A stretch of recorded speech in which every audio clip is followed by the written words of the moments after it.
2026 সালে Ballon d'Or কি তবে ফুটবল ইতিহাসের বড় বিতর্কের জন্ম দিতে যাচ্ছে? একদিকে অভিজ্ঞতা পাহাড় নিয়ে ওসমান ডেম্বেলে, অন্যদিকে রেকর্ড গড়া বার্সেলোনার বিস্ময় বালক লামিন ইয়ামাল। পরিসংখ্যান বলছে এক কথা, আর মাঠের দাপট বলছে একদমই উল্টো।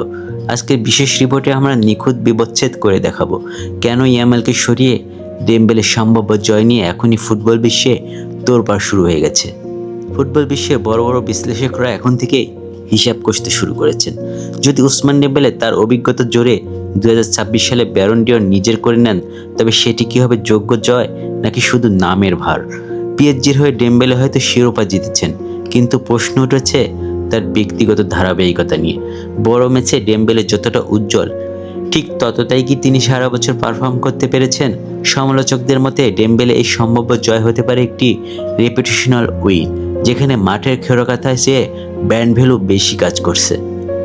অন্যদিকে বর্তমান সিজনে লামিন ইয়ামাল যা করে দেখাচ্ছেন তা অনেক কিংবদন্তি পুরো ক্যারিয়ারেও হার মানাচ্ছে। মাত্র 18-19 বছর বয়সে তিনি বার্সেলোনার আক্রমণের মূল ভরসা। ডিবলিং, ভিশন এবং মাঠের পজিশন সবখানে ইয়ামাল ছিলেন এক ধাপ এগিয়ে। ডাটা অ্যানালাইসিসদের মতে ইয়ামাল হিট ম্যাপ এবং গোল কন্ট্রিবিউশন ডেম্বেলের চেয়ে অনেক বেশি কার্যকর এবং বৈচিত্র্যময়। একজন টিনেজার হয়ে যেভাবে তিনি রক্ষণভাগ চুরমার করে দিচ্ছেন, তা গত কয়েক দশকে খুব কম খেলোয়াড়কেই করতে দেখা গেছে। তবেও কেন ডেম্বেলকে ফেভারিট ভাবা হচ্ছে, এখানে উঠে আসছে বড় প্রশ্ন। অনেক ফুটবল পণ্ডিত মনে করছেন বড় ক্লাব পলিটিক্স এবং পপুলারিটি ভোটিংয়ের মারপ্যাচে ইয়ামালের মতো যোগ্য প্রতিভা বঞ্চিত হতে পারেন। একে অনেকে বলছেন টোটাল ফ্রড বা বড় জালিয়াতির পূর্ব লক্ষণ। আসলে কি ব্যালন ডিওর শুধু যোগ্যতার ভিত্তিতে দেওয়া হয়, নাকি ব্যালট বক্সের পিছনে কাজ করে অন্য কোনো অদৃশ্য সমীকরণ? ইয়ামালের মতো তরুণ তুর্কির উপর এই অবিচার কি ফুটবল বিশ্ব মেনে নেবে?